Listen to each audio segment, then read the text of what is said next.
Doctor Srinivas के पीछे doctor Batra एक गोरे व्यक्ति खड़े थे। उन्होंने वीरभद्र और डॉक्टर बत्रा का एक दूसरे से परिचय कराया। उन दोनों ने एक दूसरे से हाथ मिलाया। वीरभद्र को डॉक्टर श्रीनिवास और डॉक्टर बत्रा सहकर्मी प्रतीत हो रहे थे। वीरभद्र को वे कुछ अत्यधिक प्रसन्नचित्त व्यक्ति नहीं लग रहे थे। अपने चेहरे के हाव-भाव से वे उद्विग्न लग रहे थे और ऐसा लग रहा था कि मानो वो व्यथित हों। वे देखने में डॉक्टर श्रीनिवास से भी अधिक पढ़े-लिखे लग रहे थे। उनकी आँखें किसी बुद्धिजीवी के जैसी थीं। डॉक्टर बत्रा एक लंबे समय और लगभग 50 वर्ष की उम्र के आदमी थे और वे सिख समुदाय का हिस्सा थे। उनकी आँखें भूरी और चेहरा गोल-मटोल था। उन्होंने गहरे लाल रंग की टी-शर्ट और काली पतलून पहनी हुई थी, जो उनके काले चमड़े के जूतों के साथ अच्छी लग रही थी। उनके शरीर का ज़्यादातर मोटापा उनके पेट के चारों ओर जमा हुआ था। उनकी दाढ़ी उनकी मूंछ से मेल खाती हुई एक अंदाज में कटी हुई थी। उन्होंने अपने दाएँ हाथ में एक कड़ा और बाएँ हाथ में एक रोमन संख्या वाली एक उत्कृष्ट घड़ी पहनी हुई थी। क्या यह वही है? डॉक्टर श्रीनिवास अपनी भारी आवाज़ और दक्षिण भारतीय लहजे में पूछा। "అవును सर," वीरभद्र को तेलुगु भाषा में जवाब दिया और तुरंत अपने आप को ठीक करते हुए कहा, "मेरा मतलब जी सर।"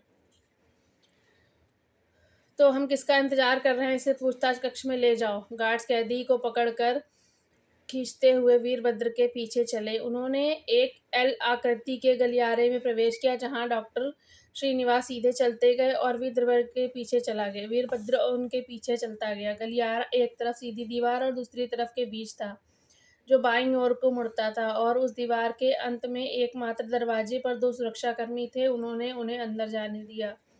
वीरभद्र अब तक इस बात से अभिज्ञ था कि यह इस आदमी से क्या पूछताछ की जानी है। जिस कक्ष में उन्होंने प्रवेश किया, वह 12 फीट ऊँचा एक गुंबद की तरह, वह भी आलीशान सजावट से सुशोभित था।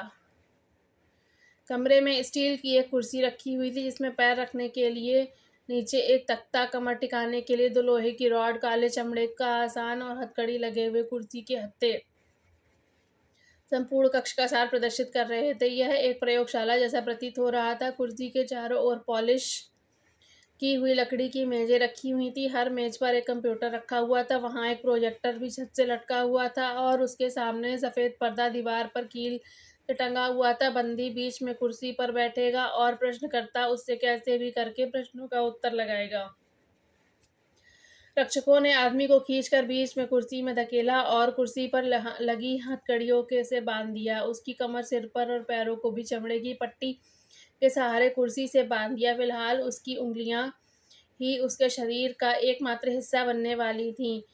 इस दौरान वीरभद्र चुपचाप बैठा था, कमरे में देख रहा था। उसने एहसास था कि यह न केवल बंदी बल्कि कमरे के बाकी सब पर भी नज़र रखी जा रही थी।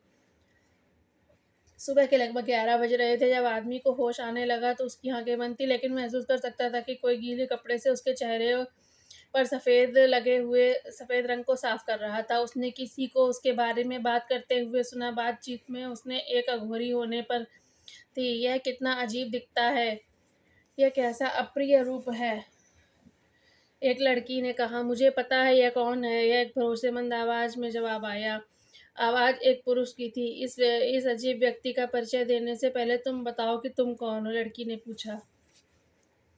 "अभिलाष," आदमी ने तुरंत जवाब दिया। "और तुम इसे कैसे जानते हो?" लड़की ने पूछा।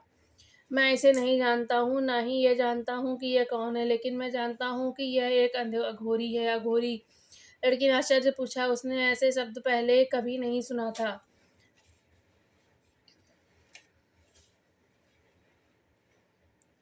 ये था पहला अध्याय, अज्ञात सफ़र का पहला भाग। दूसरे वीडियो में इसका दूसरा भाग मिलेगा। धन्यवाद।